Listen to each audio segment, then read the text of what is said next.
yo conozco a estos muchachos, a todos los involucrados de manera estrecha.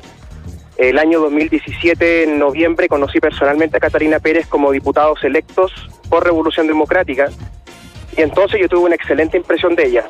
Realmente una persona muy preparada, que habla inglés, sueco y español, y que en ese momento estaba emparejada con el abogado del partido, Francisco Villarroel. Y al poco andar yo me di cuenta que Francisco Villarroel no tenía título de abogado, pero cobraba como abogado en RD. Entonces, esto me fue contrariando mi relación con Catalina, al punto de que a los 4 o 5 meses ya de que ejercíamos, no nos dirigíamos la palabra, ¿no? Y ya yo termino por decidir que voy a salir del partido cuando me doy cuenta que Catalina está viviendo en el departamento en Valparaíso con Giorgio Jackson, que ella va a ser la candidata de Giorgio Jackson a presidente del partido, y que al mismo tiempo Giorgio Jackson vivía en Santiago con Rodrigo Checopar, que era el presidente del partido en ese momento, que hoy día es el coordinador interministerial. Entonces, toda esta especie como de majamama que había entre ellos, a mí me hacía sentir muy incómodo, porque la toma de decisión en el fondo pasaba por las casas de Giorgio Jackson, en Santiago y en Valparaíso.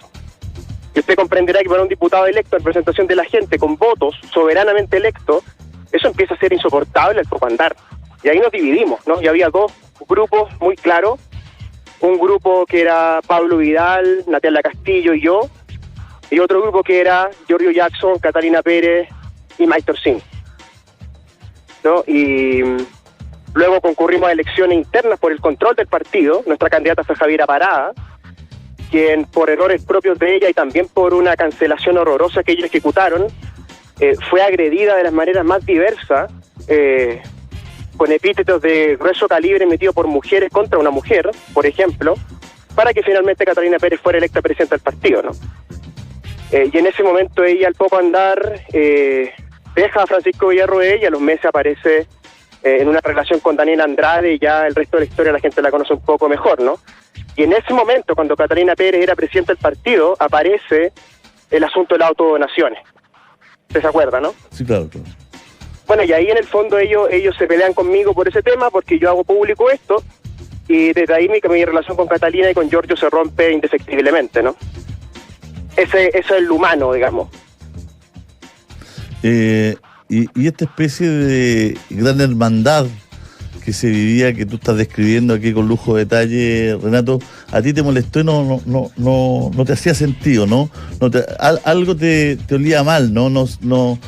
No había una transparencia, una cuestión democrática para tomar decisiones, para elegir candidatos, para conducir al partido que fuera más amplia, ¿no? Lo que pasa, Julio, es que todos fuimos estudiantes universitarios, pues, y sabemos que los universitarios viven en casas compartidas y comparten gastos, etcétera, pero por una razón de costos. Acá había una razón política. Armar un relato común, un lote común, ¿verdad?, para hacerse el control del partido a través de este dedazo, en el fondo, este gran elector, que es Giorgio Jackson dentro de Revolución Democrática. Que él elige a Rodrigo Checopar, que era su jefe de gabinete al principio, lo coloca jefe del partido, y luego él coloca a Catalina Pérez. Y Catalina Pérez, de algún modo, con todo respeto, coloca su inteligencia al servicio de Jackson, en el fondo, y se vuelve la jefa de gabinete de Jackson en el Congreso. La diputada en jefe del grupo, compartiendo liderazgo con Miguel Crispi, que era el coordinador de la bancada. Y ahí empieza esta trenza que está hoy día en la prensa, ¿no? Que es que ella va colocando a su gente en diversos lugares del partido, empieza esta relación con Daniel, y se transforma Daniel en una especie de recaudador, porque hasta ahora le hemos conocido ya 5 o 6 fuentes de ingresos, más la beca en la NEPE, que es una beca espectacular que le dieron, muy sorprendente, ¿no? Y Catalina se escuda, ¿no? Cuéntanos de esa beca en la NEPE, por favor, no todos la conocen. Mira, la NEPE, para quienes no saben, es una institución muy respetada a nivel nacional e internacional que se dedica a estudios de defensa. Es la única institución en Chile dedicada a estudios de defensa, muy relacionada, por ende, con las 3 ramas de la Fuerza Armada y con el Ministerio de Defensa.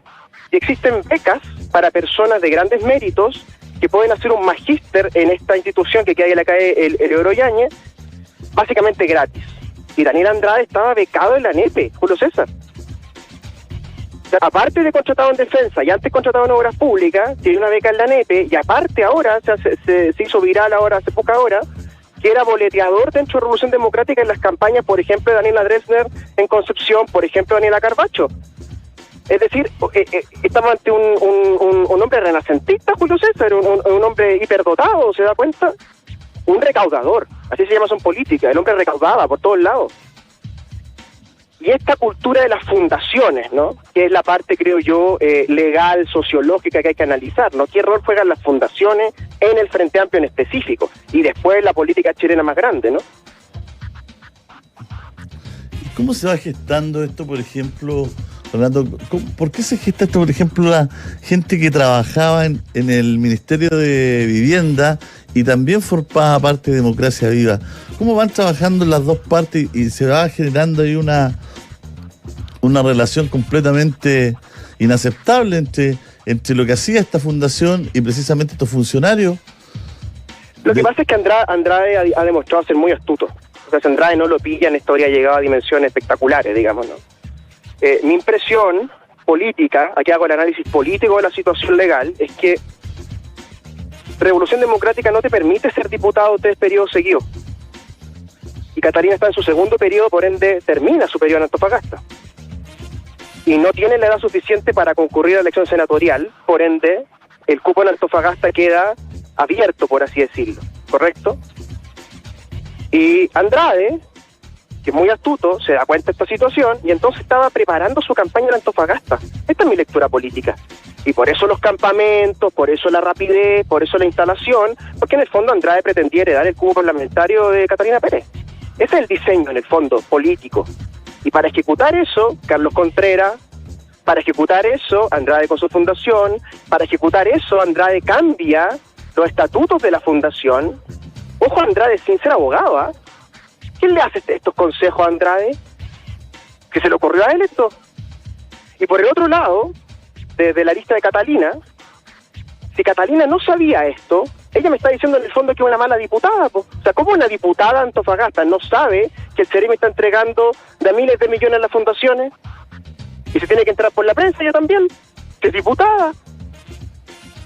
Es curioso, ¿no? O sea, no solo es polola, sino que también es diputada, o sea, no estaba fiscalizando su región. ¿A qué está dedicada entonces? ¿A la mesa de la Cámara de Diputados?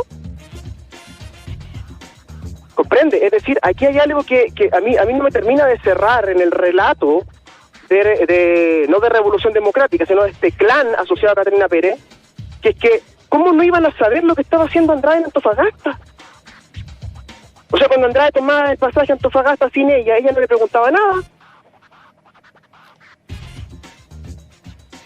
Perdón. Es muy curioso, ¿se da cuenta? Perdón, y ahí me parece que Catalina tiene que responder algo. ¿Y cómo, si usted hubiese estado en el partido, no en ese lote, pero hubiese estado en el partido de la oposición, por ejemplo, cómo hubiese actuado? ¿Cómo está actuando La Torre en este instante? ¿Cómo ve usted la actuación del partido y qué puede hacer un partido ante esto? A ver, el senador La Torre fue seminarista para ser sacerdote católico durante 2 años y tanto, ¿ya? Por ende, las herramientas políticas de las que él dispone es básicamente la liturgia. Sí, es un católico que en vez de ser sacerdote entra a la política, a la acción política, ¿no? Por ende, él está sobrepasado conceptualmente, ¿me entiende? Él no está entrenado para gestión de crisis de esta magnitud. Tampoco es abogado, entonces no debe entender del todo las aristas legales y penales y administrativas de este asunto, ni el diseño administrativo del asunto. Por ende, Juan Ignacio Latorre yo creo que va a terminar siendo arrasado, digamos, como los palafitos en las playas cuando vienen los tsunamis, digamos, es cosa de tiempo, ¿no? Quienes sí me parece que tienen una densidad política distinta en Revolución Democrática y que son en el fondo los islotes a flote del partido son los alcaldes, ¿no? Me parece que Bodanovich en Maipú, Emilia Ríos en Ñuñoa, Valenzuela en Tiltil y por supuesto Macarena Ripamonte en Viña del Mar han actuado correctamente. Ellos pidieron suspender a Catalina Pérez su militancia y pidieron expulsar a Contreras y Andrade. Me parece que ese era el camino inicial de la Revolución Democrática. Y le quiero recordar que en la lista que nosotros levantamos para competirle a Catalina Pérez era Javiera Parrada arriba, luego Bodanovich y luego Emilia Ríos. Por ende, esa es la oposición real que tiene Catalina Pérez dentro. Emilia Ríos, Tomás Bodanovich, Macarena Ripamonte. Eso es lo que entiendo yo de lo que miro. Sin embargo, y aquí es donde creo que el periodismo tiene que hacer su trabajo de manera leal pero contundente, es que Revolución Democrática tiene una cultura de las fundaciones. Entonces la torre no saca nada con decir, no, si la fundación no es de nosotros, es de los militantes. Sí, pero es que no es más de una, pues. Y hay una muy grande, que es Rumbo Colectivo, que